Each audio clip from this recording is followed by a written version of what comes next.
Islam did not make me religious. Islam made me a man. If you are a masculine, dominant man, you probably don't like the idea of you submitting. There's a good reason for that. You know, we've been taught that submission is what weak people do, it's what the defeated do, or what a man does when he's run out of options. But I'm challenging that. I'm not challenging it philosophically. We're challenging that practically, because ever since I submitted to Allah, I mean genuinely submitted, not performed it, not wore it like a label, but actually submitted, I just became a harder man to break. Look, I'm gonna point out the practical things. My relationships deepened in ways that I just did not know relationships can go. My friendships became fewer, but more real, more quality, less quantity, more quality. I honor my word differently now, and it's not out of consequences. It's because I understand what a real agreement actually is.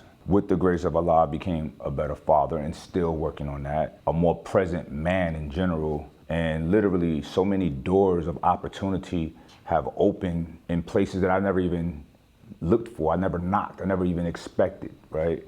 And none of that is a coincidence. This is the system working. I always call Islam a spiritual system, because it is. So what we're gonna do today, I'm gonna show you how exactly it works, because I understand. So first thing I'm gonna do is go into what submission actually is. Now, the Arabic word for submission is Islam, all right? That's not a coincidence. That is the definition.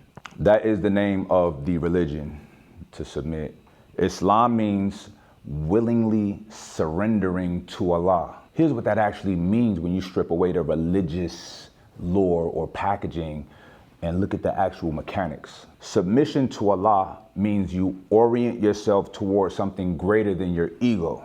And that one act, beloved, it restructures everything. See, a lot of you are already submitting to something. You just haven't named it. Every decision runs through that filter. Some men are submitting to the opinions of other men. Their entire life is shaped by what they imagine others think about them. And some men, unfortunately, most men are submitted to their appetites. Food, women, comfort, anger. You're always submitting to something. But I ask you, think about it. Be honest with yourself. Are you really submitting to something that's worthy of you? Allah is the only object of submission that does not diminish the man who submits, the only one. Every other submission shrinks you over time, but submission to Allah expands you. Now, there's a training system in this. Islam is not just a belief system, it's a practice system. And this is where I want you to think practically with me. Stay with me, y'all. Salah, that's 5 prayers a day. Not when you feel like it,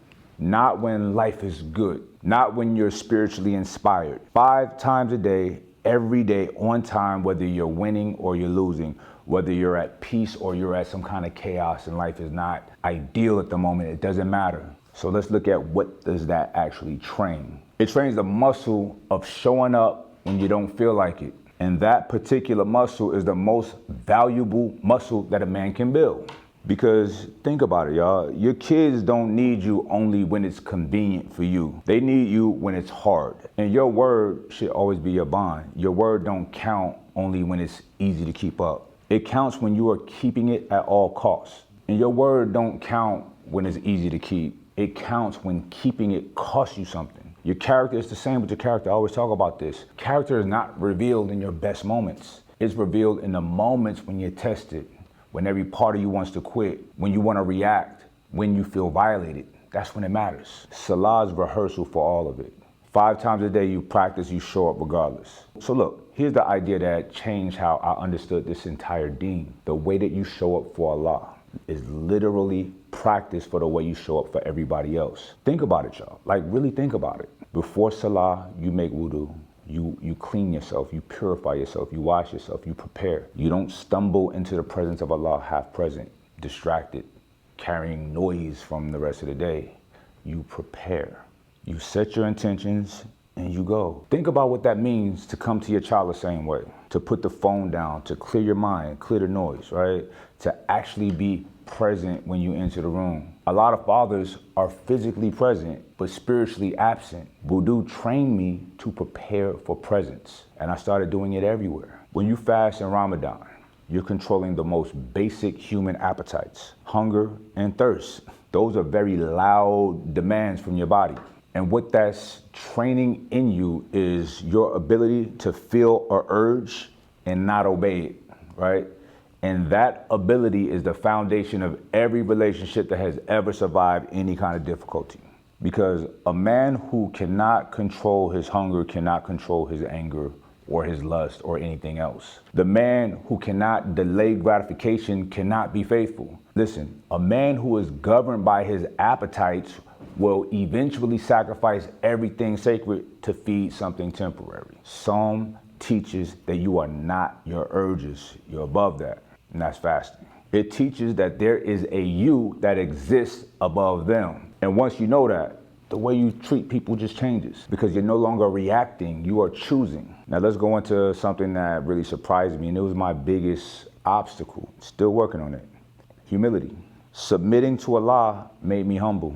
And I don't mean humble in the soft, diminished, self-deprecating sense. I mean humble in the precise sense. Accurate about what I am and what I am not. Clear about where my ability ends and where something beyond me begins. That kind of accuracy and that humility opened more doors than confidence ever did. Let's look at why. Arrogance closes rooms.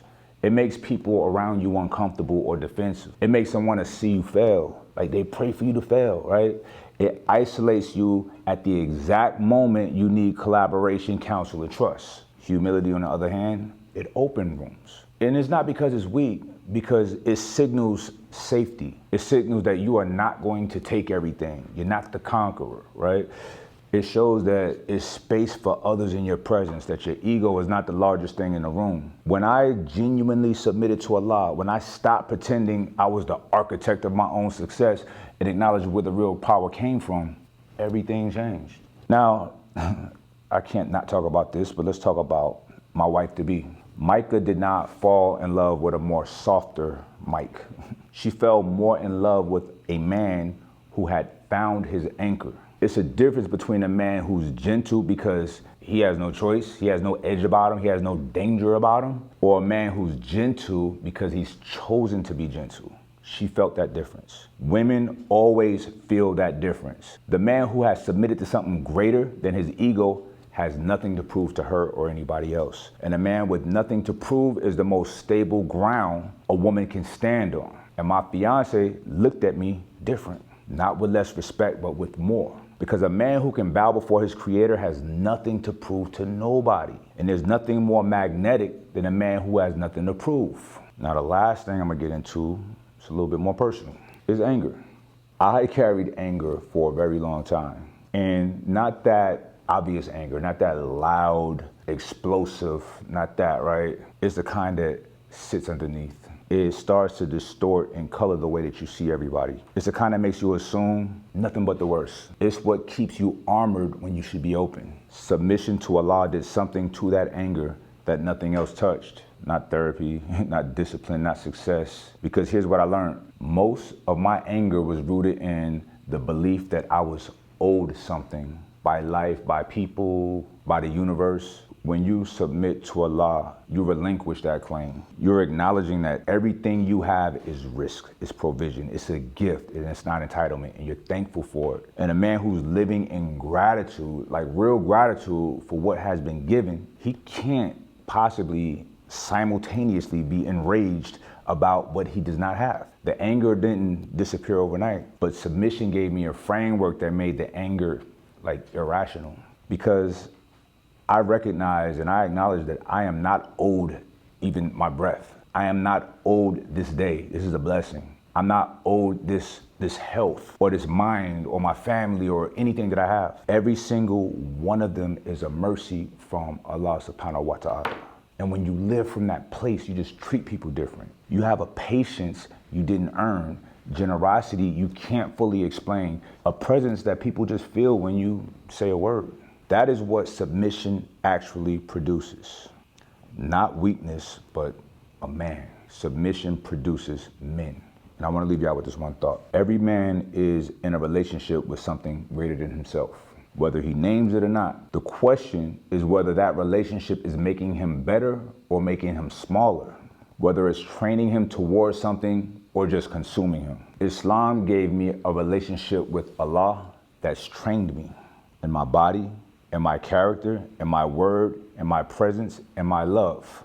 Everything that I became in that relationship, in this relationship with Allah, I brought it into every other relationship that I have. Your salah, your prayer is practice for your fatherhood. You fasting is practice for your faithfulness. Your humility before Allah is practice for your humanity towards people. This is not religion asking you to shrink.